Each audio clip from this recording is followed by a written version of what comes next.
everywhere. GBS.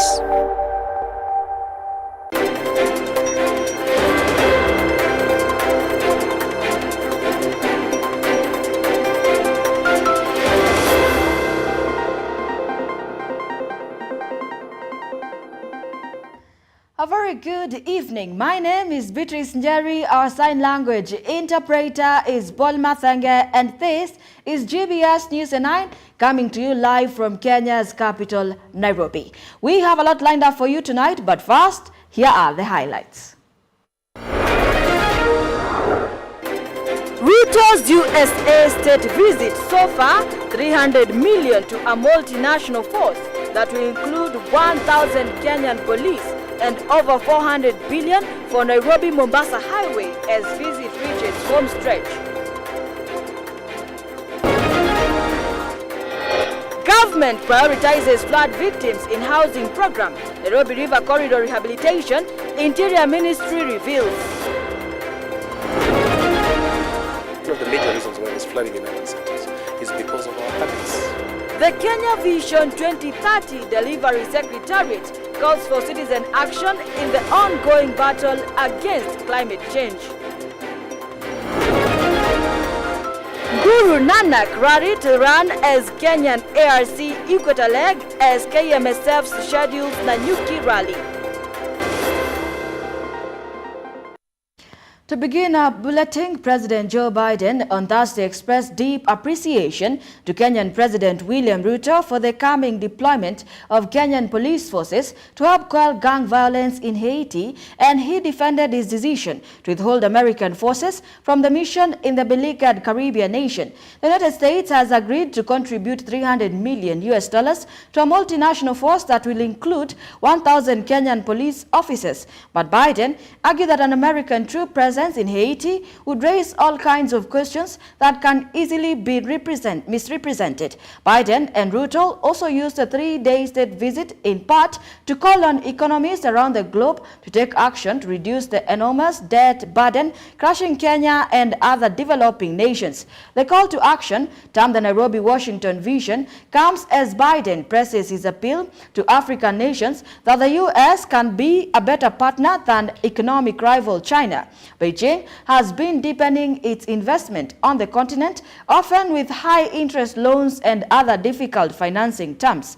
The White House announced a $250 million in grants for the International Development Association, part of the World Bank, to assist poor countries facing crisis. Separately, a $1.2 trillion government funding bill passed by the Congress in March allows the U.S. to lend up to $21 billion to an international monetary fund trust that provides zero-interest loans to support low-income countries as they work to stabilize their economies, boost growth, and improve debt sustainability. That funding is expected to be made available to the IMF in the coming weeks. Despite the stated economic opportunities in Kenya, the country has seen a sharp decline in foreign investment since 2017, in a sign that there is more work to do given its size. Net investment for foreign companies has fallen from $1.35 billion in 2017 to $394 million in 2022, according to the World Bank.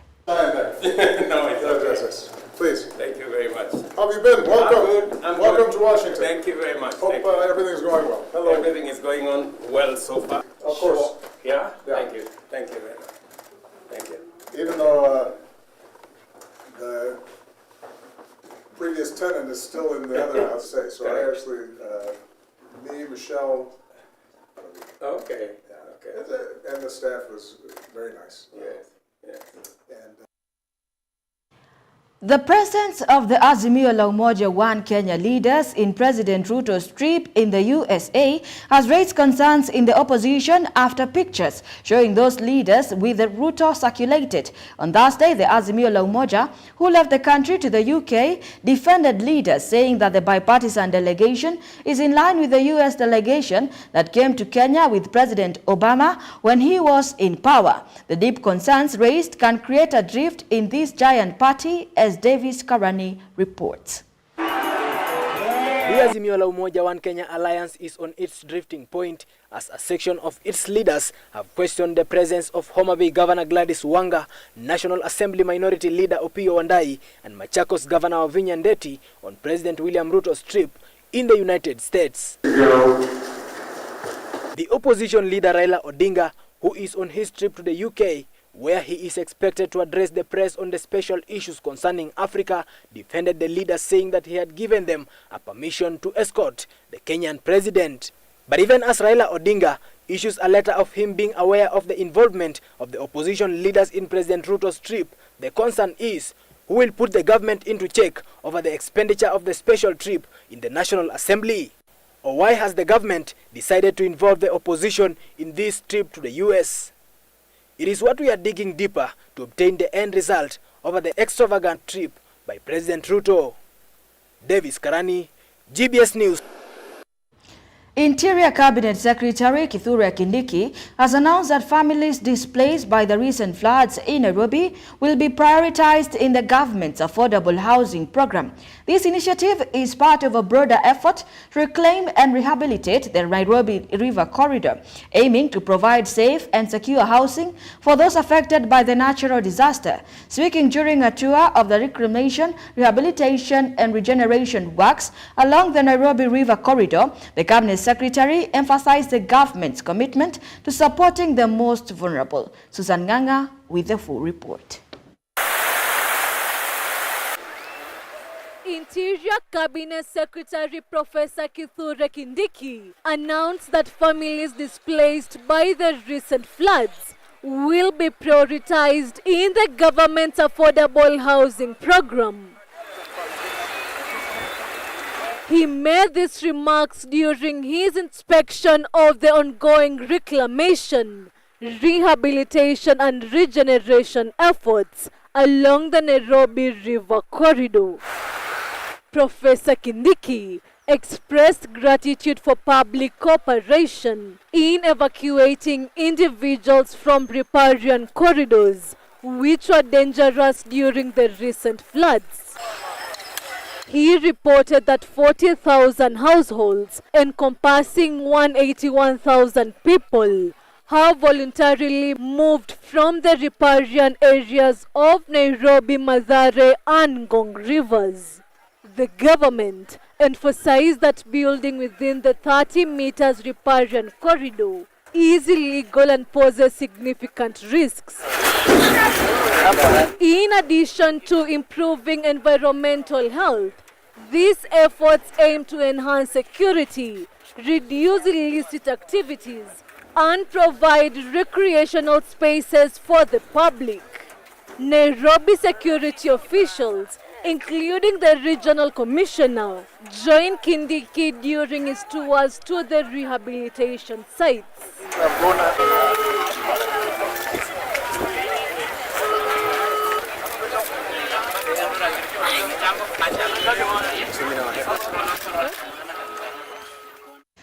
This year's World Pre-Eclampsia Day was convened at Sega Vocational Training Center in Ugenya, Siaya County.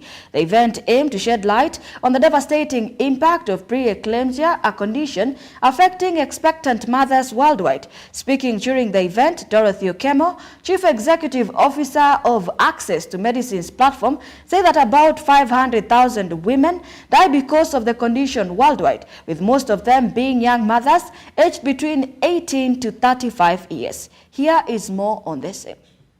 Kenya joined the rest of the world to celebrate Pre-Eclampsia Day, themed Importance of Screening. World Pre-Eclampsia Day is a global healthcare awareness event observed annually on the 22nd of May, intending to recognize and increase the awareness of pre-eclampsia globally, culminating in its prevention and treatment. The start is good, but then there's something we forgot. During the commemoration of this year's event at Sega Vocational Training Center in Ugenya, Siaya County, various stakeholders addressed the pressing issue of the condition and its global impact. As stakeholders convened to address the challenges posed by pre-eclampsia, the event underscored the importance of collaborative efforts and proactive measures in safeguarding maternal and neonatal health. A condition that affects the life of the mother and the child, and as a community organization, we are keen on ensuring that we avoid or we prevent these conditions as early as possible by ensuring that we sensitize the community. Pregnant in Siaya are not made pregnant. They don't make themselves pregnant. There are people here in Siaya who are making them pregnant. And so I would like to speak to the men and everyone in the community. Please, let's protect our girls. Let's take care of our girls.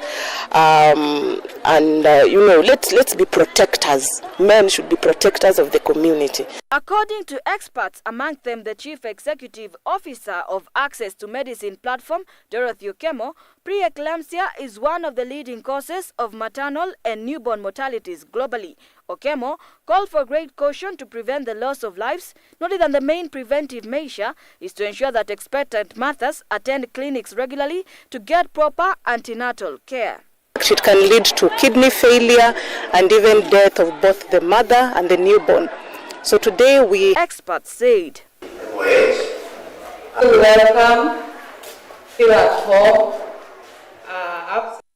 Moving on, the three clans living at the Ntelele group land are sharply divided over a judgment issued by a three-judge bench that directed that only the original group ranch members should benefit from the land. The judges maintained that the 2,222 people contained in the group ranch list when the land was first divided in 1982 are the legitimate owners and should be divided the fifth. The three judges sitting in the Narok Environment and Lands Court were Justice Charles Mboga, who was the presiding judge, Justice Maxwell Gisharu, and Justice Emmanuel Washe. The subdivision exercise was successfully conducted and certificate issued in December 1982, and thereafter invited anyone with a complaint to launch within 6. It is in their finding, said Justice Washe, that by the time an adjudication section is declared complete, the adjudication map and list of members had been completed. Justice Gisharu said the law doesn't protect every expectation, but only those which are legitimate, and the requirement of legitimacy include the representation underlying the exception must be clear. The case had been filed by the Ildamat community, who sought justice from the courts alleging that they had been displaced from their land. Thanked the court for the fair judgment, saying most people who had been displaced from their ancestral land will get justice. A declaration that all persons whose names appear in the adjudication register of Ntulela adjudication section are entitled to equal shares to the parcel of land comprised in the said Ntulela adjudication section. 5.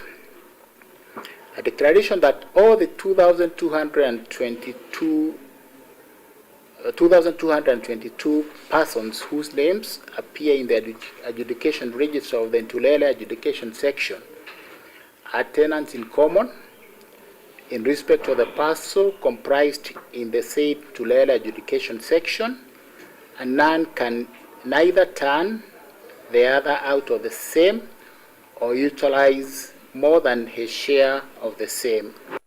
Na ile ruling leo imetoka katika kotini high court ya Narok. Sisi tunashukuru Mwenyezi Mungu kwa vile koti imetenda kitu ya haki ya ukweli. Na sisi watu tunapenda amani. Ushindi ile ruling imetoka leo haijafefa pande yoyote. Imefefa members 2222. Na hiyo ndio kitu tumeomba, na hiyo ndio kitu tunataka iendelee. Tunashukuru koti ya kwa sababu leo tumeona haki na macho yetu. Na yale yamefanyika, koti kwa jumla imesema equal share. Equal share ndio sisi tuliomba, kwa sababu kuna mtu alikuwa member kwa wale 2222 na hakuwa na chochote. Hata hakuwa anaishi huko, inabidi aishi town. While kuna somebody ambaye anakalia 1000 acres. Koti inasema achilia, kaa na share yako, wale ambayo hawana wachukue hapo. Do keep your comments coming in through our SMS line 21144 and GBS TV Africa on all our social media handles. On that note, let us take our very first break. We'll be right back. Hello everyone, welcome to Fun Story Class. Friend, today I'm going to read the story of the ant and the grasshopper.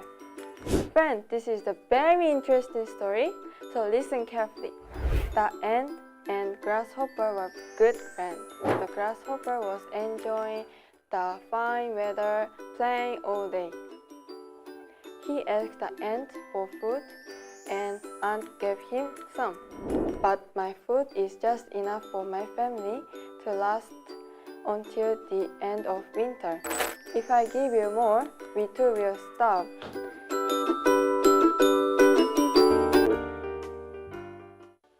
So through the four gospel books, Matthew, Mark, and Luke, John, we can know the heart of Jesus in depth. 그리고 우리가 느끼는 그 예수님을 성경을 통해 느낄 수 있어서 너무 감사합니다. And the Jesus that we can feel him through the scriptures, and I'm very thankful about that. Jesus Christ came to this earth for our 죄를 sins. 지셨고, He carried our sins, 십자가에 못 박혀 죽어 죄의 형벌을 당하셨고, and he was crucified, and he received the punishment for sins, 무덤에 들어가셨다가, and he was put into the tomb, 사흘 만에 부활하셨습니다. and resurrected in 3 days. 이것이 우리가 말하는 복음입니다. This is the gospel that we speak. 예수님께 우리 죄를 위해 죽으신 이야기. About how Jesus died for our sins. The purpose of Jesus being 우리 crucified. 죄를 담당하기 위하여 십자가에 못 박혀 죽으셨습니다. He was crucified to pay for our sins. 예수 십자가에 못 박혀 죽으심으로 우리 죄가 분명히 씻어졌는데 And through Jesus being crucified, clearly our sins have been washed clean. 참 안타깝게도 많은 사람은 여전히 죄인이라고 말합니다. However, unfortunately, many people still say that they are sinners.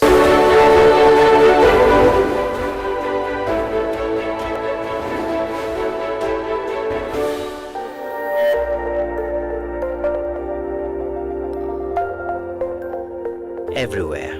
GBS. Welcome back. You're still watching GBS News 9.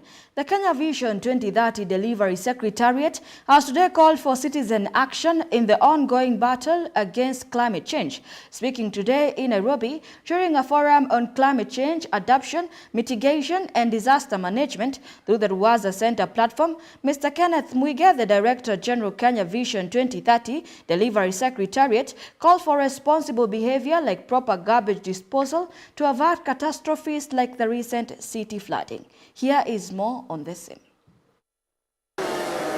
As the world grapples with the escalating effects of climate change, Kenya is witnessing a growing movement of citizen-driven initiatives aimed at mitigating environmental challenges from urban centers to rural areas. Individuals and communities are taking proactive steps to combat climate change and embrace disaster preparedness. Emphasizing the critical role that every Kenyan must play in averting environmental disasters, the Director General of the Kenya Vision 2030 Delivery Secretariat, Mr. Kenneth Mwige, urged Kenyan citizens to adopt more sustainable practices and support government initiatives aimed at climate resilience. Another thing we need to realize as Kenyans is that we are really the author of our own problems. Tuongeeni ukweli, okay? Let's speak the truth. The reason why there's flooding in urban centers, one of the major reasons why there's flooding in urban centers is because of our habits. We throw rubbish everywhere. We litter. We throw trash everywhere. We don't care about how we are living. Okay? So when you throw the trash everywhere, it all collects in the drains. The drains go and block. The first rain that comes, you flood, your children can't go to school, and then what do we say? Serikali saidi? Saidia. So let's take responsibility also as individuals, because we are also to blame. Community empowerment is key in all the development activities. No amount of resources, even from the government, even from our development partners, can replace that human resource from the communities. While referring to government's target of planting over 15 billion trees by 2032, Mr. Mwige asked Kenyans to embrace tree planting at a personal level, as the 15 billion milestone can only be achieved through collective action. 15 billion sounds like a lot, but it's not a lot. What you need is to take that big number and forget about the big number. Individualize action to yourself. Plant your own 2, 3, 5 trees. Between 50 million people, if you plant, multiply 2 trees for everybody in your compound, you'll find that you've reached that number very, very quickly. Bringing together over 10 state agencies, the Ruwaza Forum on Climate Change Mitigation concluded with a call to action for all stakeholders to collaborate and engage in proactive measures to safeguard the nation's future. And I'll say that climate change has taken us to unprecedented frontiers. We had not been here. the people in education didn't think they were affected until children could not go to school, isn't it? People in interior and Askaris thought they were safe. What I'm saying, DG, is that this is a new frontier. None of us has been in this space.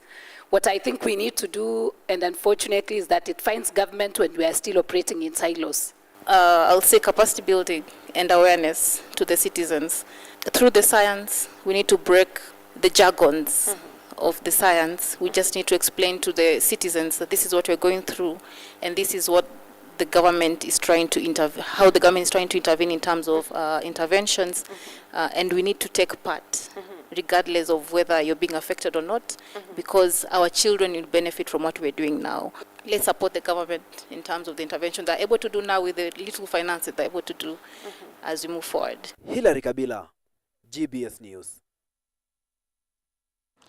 Family Bank Board of Directors has appointed architect Francis Gitau Mungai as the new chairman of the Board of Directors, subject to regulatory approvals, taking over from long-serving chairman Dr. Wilfred Kiboro. Dr. Wilfred Kiboro will be retiring after serving as the board chairman since 2012. Dr. Kiboro has been instrumental in the achievement of various milestones, including extensive expansion of the bank's network from 68 branches to 95 branches in 2024 and start the bank through the challenging times such as COVID-19 pandemic and the banking sector crisis in 2016.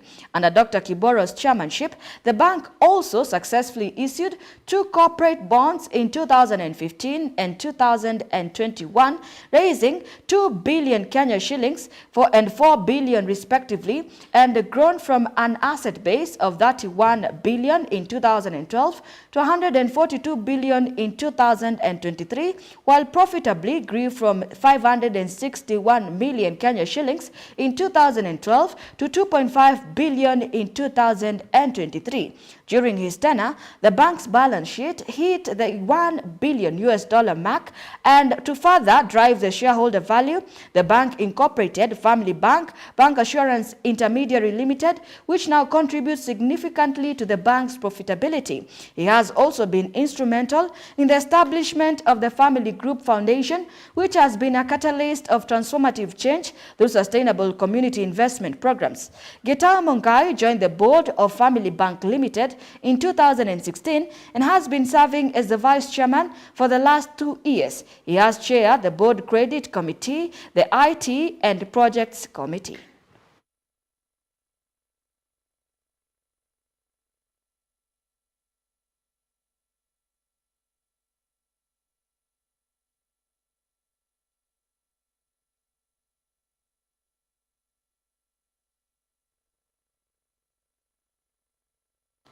At least 100 micro and small enterprise owners have benefited from the second series of Grow with Safaricom Business, a forum designed to equip entrepreneurs with the required skills to effectively run their businesses. The forum, which took place under the theme Building a Strong Brand in the Digital Era, sought to empower entrepreneurs in 4 ways: giving exceptional customer experience, being efficient in operations, staying ahead of the curve through innovation, and strategies for business growth. The Kenya Institute of Public Policy Research and Analysis estimates that there are over 7.4 million SMEs employing approximately 14.9 million Kenyans in various sectors of the economy. During the forum, the MSEs exchanged ideas, built relationships, and gained valuable insights on how to stay competitive in advancing digital world. The first series took place in March this year with 50 participating MSEs.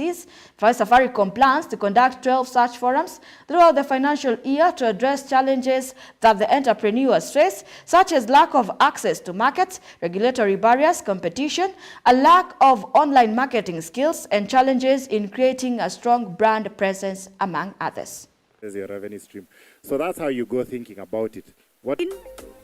Where we shall have 3 winners, dependent on Extraordinary, who is joining us online, as well as My name is Nyandia Gashaga. I'm a chartered marketer. I'm here with Safaricom. I had so much fun. I was one of the speakers. We were talking about building strong brands in this digital era, on how we can, leverage all these digital assets that we're having right now, from social media, websites, SEO, all these assets and facets of social media and digital that we can use right now. It was very informative, and you can watch it online and see how that went.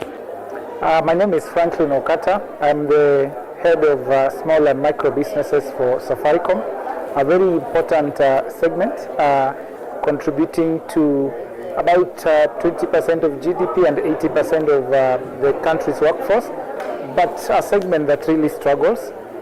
Statistics show us that about over half of all small businesses wind up or close within a year. And so we realize that instead of just always selling, yes, we make solutions that are relevant for them to help them to grow, but we realize there's a big knowledge gap within the SMEs, and that's why we started the Grow with Safaricom Business Series. This is a platform that will offer opportunities for small businesses to interact, to network, to learn about our solutions, but to learn more about how doing business. We will be doing this monthly. Today was our second one. We had our first forum, I think, a month ago. We talked about how small businesses can use technology. They can leverage on technology to grow. Today, based on the feedback we got last time, when many of the businesses told us, yes, we want to grow, but we're not even known. We want to use technology, but nobody knows us. Our customers need to know us. So that's why we say we need to talk.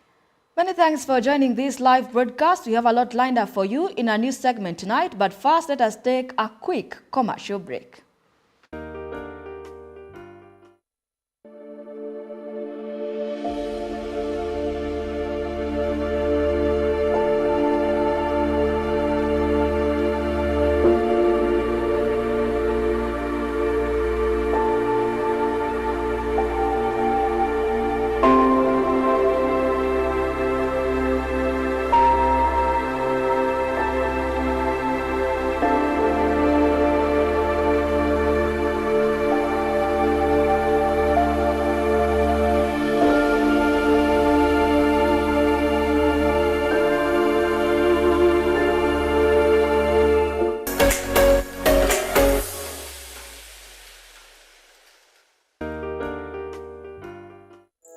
What exactly is that when you hear prostate cancer?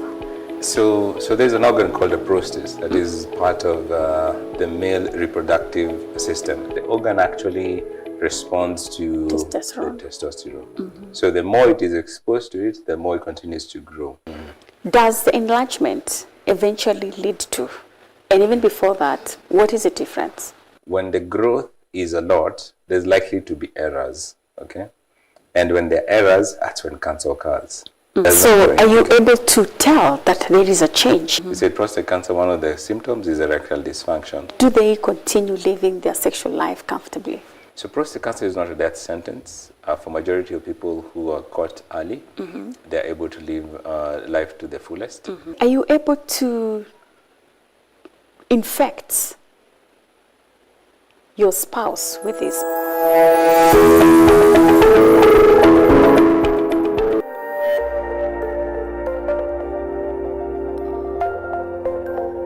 Everywhere, GBS.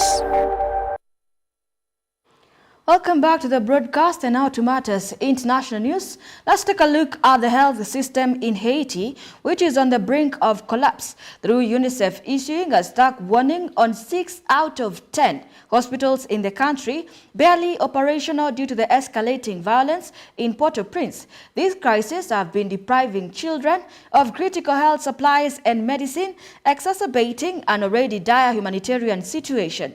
The violence in Haiti's capital has paralyzed the main logistical hub, hindering the delivery of essential medical supplies. International and domestic cargo flights only resumed recently, but with limited capacity and a significant backlog, through many containers filled with vital supplies, including those from UNICEF, remaining stranded or even looted.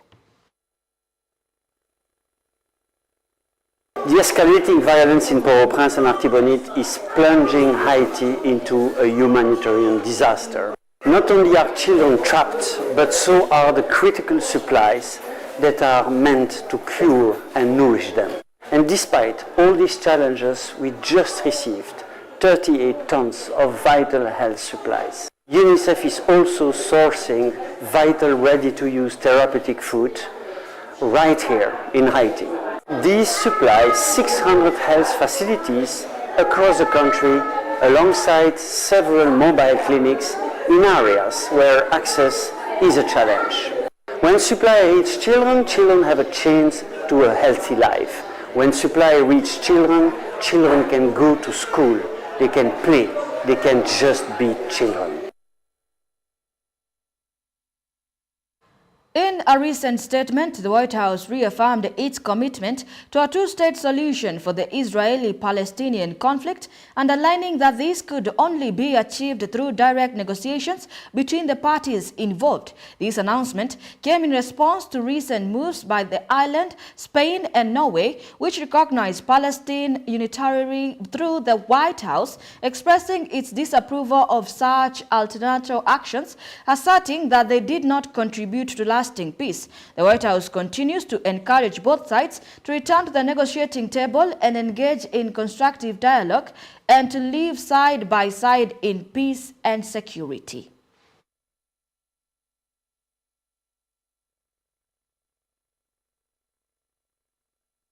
Position on this is clear. President Biden, as I just said, has been on the record supporting a two-state solution. He has been equally emphatic on the record that that two-state solution should be brought about through direct negotiations through the parties, not through unilateral recognition. That's a principled position that we have held on a consistent basis. We'll communicate that to our partners around the world, and we'll see what unfolds. I think it's wrong on a strategic basis because withholding funds destabilizes the West Bank. It undermines the search for security and prosperity for the Palestinian people, which is in Israel's interests. And I think it's wrong to withhold funds that provide basic goods and services to innocent people. So from our perspective, those funds should continue to go with all of the necessary safeguards, but they should continue to flow. And of course, we press on the diplomatic front on this. But at the end of the day, what the United States can do through hard, gumshoe diplomacy, led by the President, the Secretary of State, myself, others, is try to put the pieces in place for a vision of an integrated region, of a secure Israel, of a two-state solution, put all those pieces in place and show that for the long-term strength and vitality of the Jewish democratic state of Israel, this is what's required. Israel is a sovereign nation. It will ultimately have to decide what it does. What we can do as a friend is try to put the pieces in place to drive down that road. That's what the President has done throughout his career. It's what he's done as President, and it's what we'll continue to do.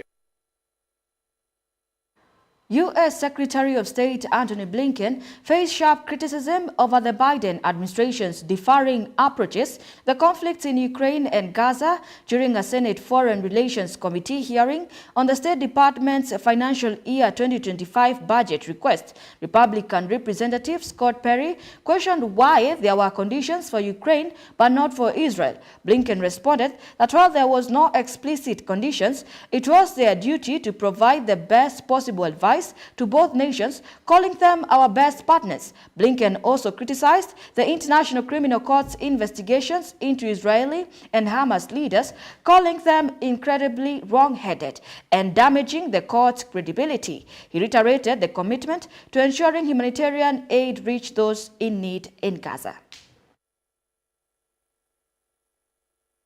We've seen over these 7 or 8 months now a clear gap.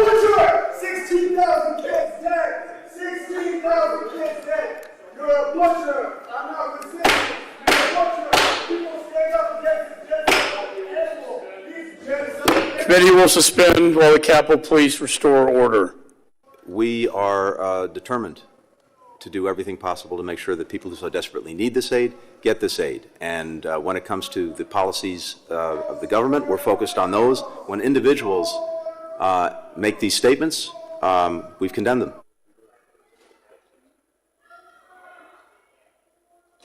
Gentleman yield. Your administration and Jake Sullivan have restricted the arms use so that Ukraine cannot defend itself and fire back. When it comes to enabling, endorsing attacks outside of Ukraine, that's not something we've done, but Ukraine will have to make and will make its own decisions, and I want to make sure it gets the equipment that it needs to effectively defend Congress itself. got them the equipment, and thank you for implementing that, but Congress did not put restrictions on the use of these weapons. It's Jake Sullivan and your administration that has put the restrictions on these weapons, and I talked to them, and they cannot achieve victory with these restrictions that you, not the Congress, have placed on them. And I hope you'll take that back to the National Security Advisor and the National Security Council and change this policy decision that is very dangerous and damaging to the Ukrainian people. And just tell me what the difference is between Ukraine and Israel. How come conditions on one and no conditions on the other? These are not conditions. We give to our close friends, our best partners, one of our obligations is to give them the best possible advice we can.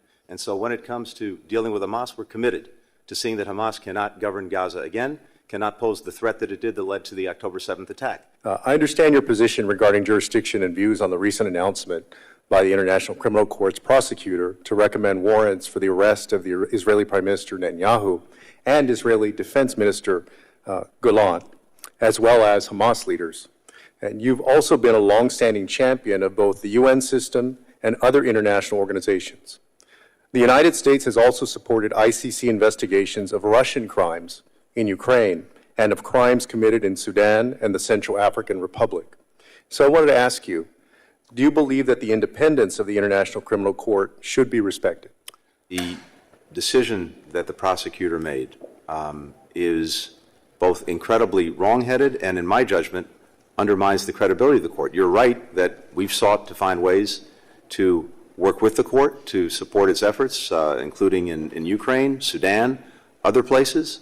But to have gone forward with these warrant requests, to do it in the way that it was done, first of all, the court itself, and I had a long conversation with the court. But do you believe the court should maintain its independence? Well, I think it should maintain its independence, but I also think it should act pursuant to its own mandate and charter. And what's clear from the creation of the court is it's supposed to be a court of last resort to act where other countries cannot or will not. No, and I think you all put out a strong statement. I want to ask Israel you, has, but at the same ongoing time, investigations of itself, and it's demonstrated time and time again that it will investigate alleged violations of the law. And we've been working every single day to try to make sure that the children who so desperately need the food, the assistance, the mothers, the fathers, everyone gets it. And holding anyone hostage in terms of food aid.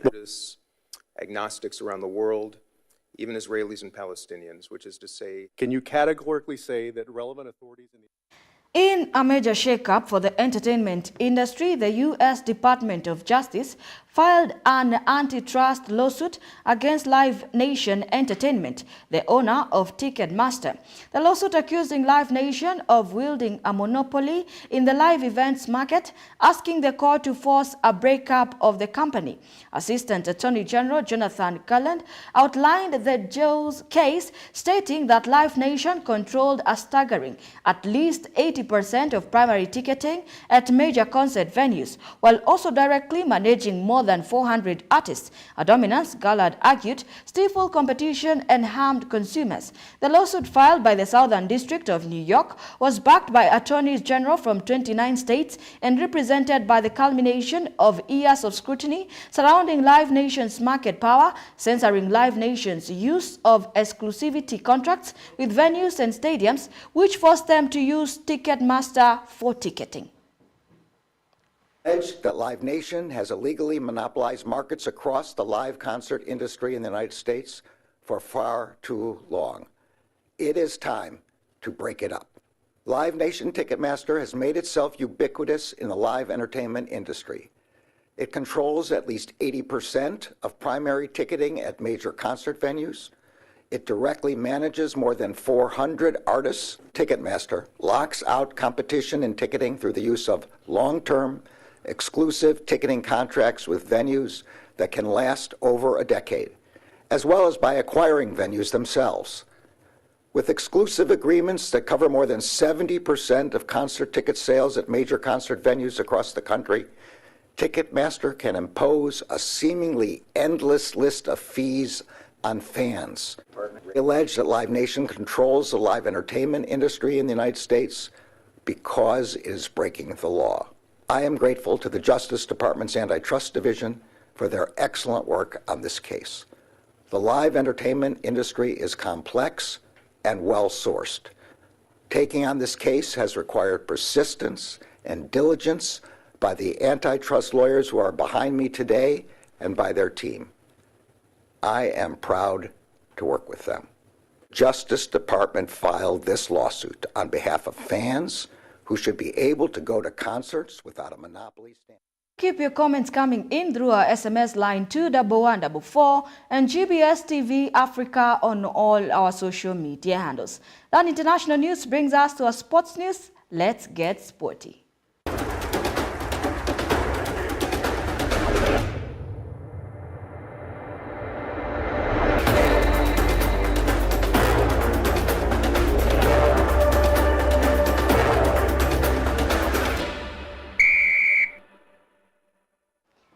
The recent spate of heavy rains in Kenya and constant flooding have made it impossible for event organizers to commence with the planning of the Kenyan leg of the FIA African Championship, popularly known as ARC Equator Rally Kenya.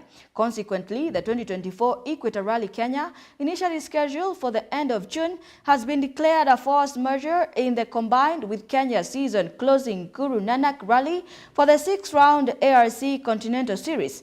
In a bulletin to license holders and organizers, Kenya Motorsports Federation General Manager Mwaura Njuguna clarified that the weather circumstances also informed the change of date of KNRC Nyanyuki Rally from May 25th to 26th to June 29th to 30th. Subsequently, Equator Rally has since been scheduled for the June 29th to 30th to November 30th to December 1st. Amid will run both Guru Nanak and Equator.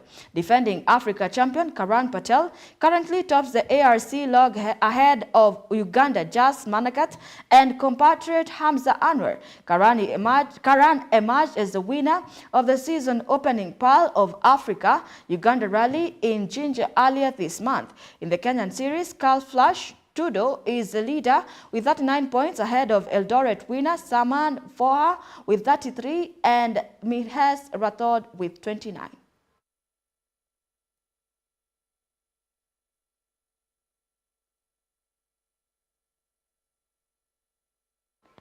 Italy are defending champions, having beat England in the final of the previous tournament, Anna Massini. Italian coach Luciano Spalletti has named his provisional 30-man squad for the Euro 2024. The deadline for the final squad of up to 26 players to be submitted for the tournament in Germany is midnight on 7th of June. Italy play Turkey at Bosnia in friendlies before opening the Euro 2024 campaign against Albania on the 15th of June in a group that also includes Spain and Croatia. Here is more on the same. Italy's coach Luciano Spalletti has named his Italy's 30-man squad for Euro 2024. Juventus midfielder Manuel Locatelli, Lazio striker Ciro Immobile and midfielder Marco Verratti, who joined Qatari side Al Arabi from Paris Saint-Germain last September, all miss out. Italy's coach Luciano Spalletti has not called up Verratti since replacing Roberto Mancini in 2023. Arsenal midfielder Jorginho and Tottenham goalkeeper Guglielmo Vicario have been named in Italy's provisional 30-man squad for Euro 2024. Spalletti has also included Nicolo Fagioli in his initial squad, with the Juventus midfielder only recently returning to action following a 7-month ban for breaching betting rules. Striker Gianluca Scamacca, who was dropped for Italy's friendlies in March against Venezuela and Ecuador, is also selected after winning the Europa League with Atalanta.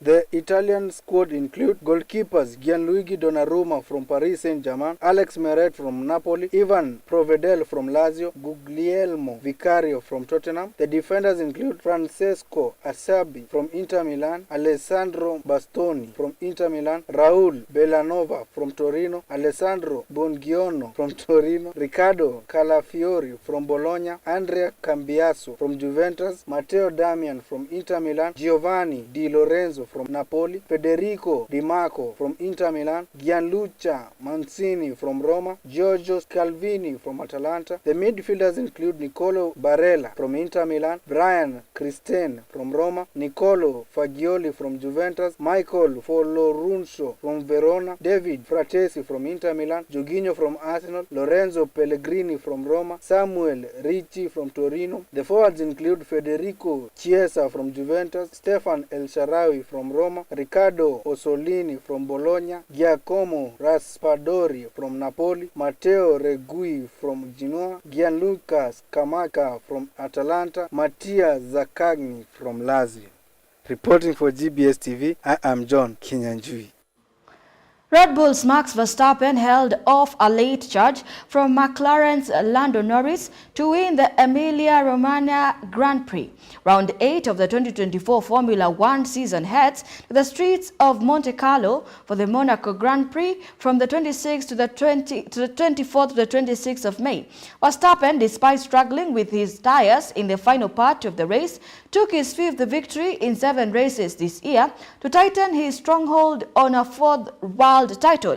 Lando Norris went into the final 3 laps just 1.3 seconds behind Verstappen, but he was not quite close enough to have the DR taking aid in the final lap and the world champion hang on. Ferrari's Charles Leclerc comfortably beat McLaren's Oscar Piastri for the final podium place into the second in the championship, ahead of the Verstappen's teammate Sergio Perez. The Briton's efforts enlivened in the final laps of what had been largely scorific race, in which only position change in top 5 was Piastri moving past the second Ferrari of Carlos Sainz with earlier pit stop after challenging Spaniard closely throughout the first stint. The world champions leads driver standings by 48 points from Ferrari's Charles Leclerc. Sergio Perez is third with Lando Norris 4th.